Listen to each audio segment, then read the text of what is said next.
मैं डॉक्टर वेद चतुर्वेदी, मैं गंगाराम हॉस्पिटल में हूँ, रूमेटोलॉजिस्ट। मैं आर्मी से रिटायर्ड लेफ्टिनेंट जनरल हूँ और मैं ये बोलना चाहता हूँ कि पिछले एक सप्ताह से काफ़ी लोग हमारे पास आते रहते हैं बेड के लिए, और हम भी निराश होते हैं क्योंकि बेड नहीं होता और वो लोग भी निराश होते हैं।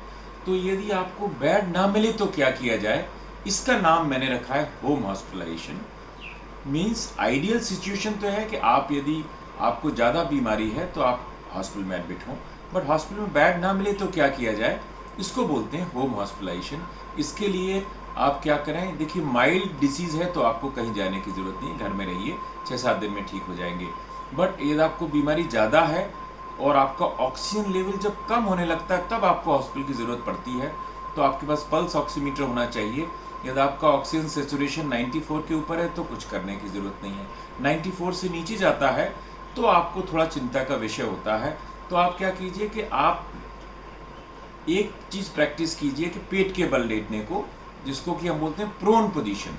नॉर्मली हम पीठ के बल लेटते हैं, इसमें पेट के बल लेटिए और 2-2 घंटे लेटिए और 2-3 बार दिन में करिए तो आपका ऑक्सीजन लेवल बढ़ जाएगा, क्योंकि जब आप पेट के बल लेटते हैं तो आपका लंग एक्सपैंड होता है।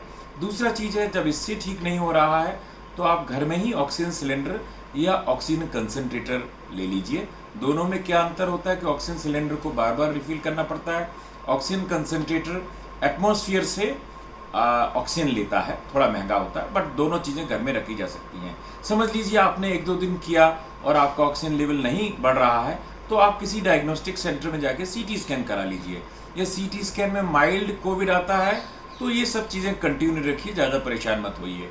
बट यदि चेंजेस सीवियर हैं तो जब तक हॉस्पिटल का बेड का पता लगाते रहिए, या फिर तो आपको एडमिट होना पड़ेगा।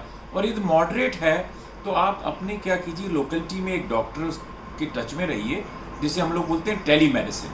तो वो डॉक्टर आपको मॉनिटर करेगा कि आपको एक दवा दी जा सकती है, उसका नाम है स्टेरॉयड। वो वाइसलोन की टैबलेट आती है 20 मिलीग्राम, वो रेमडेसिविर से भी ज़्यादा इफेक्टिव है, और 20 मिलीग्राम की टैबलेट आप डेली ले सकते हैं। समझ लीजिए आपने ये सब कर लिया, आपने ऑक्सीजन भी ले ली, आपने स्टेरॉयड भी ले लिया, आपका डॉक्टर आपको बोलेगा भाई आपको बीमारी ठीक नहीं हो रही, तब आपको हॉस्पिटल में एडमिट होना पड़ेगा। तब यही दवा जो मुंह से दी जा रही है स्टेरॉयड, वो आपको आईवी दी जाएगी, और साथ में एक और इंजेक्शन रेमडेसिविर। इसको बोलते हैं हम कि यदि आपको हॉस्पिटल बेड ना मिले तो होम हॉस्पिटलाइजेशन। तो इस ज़्यादा चिंता मत करिए, आपका घर आप कन्वर्ट कर सकते हैं। जय हिंद।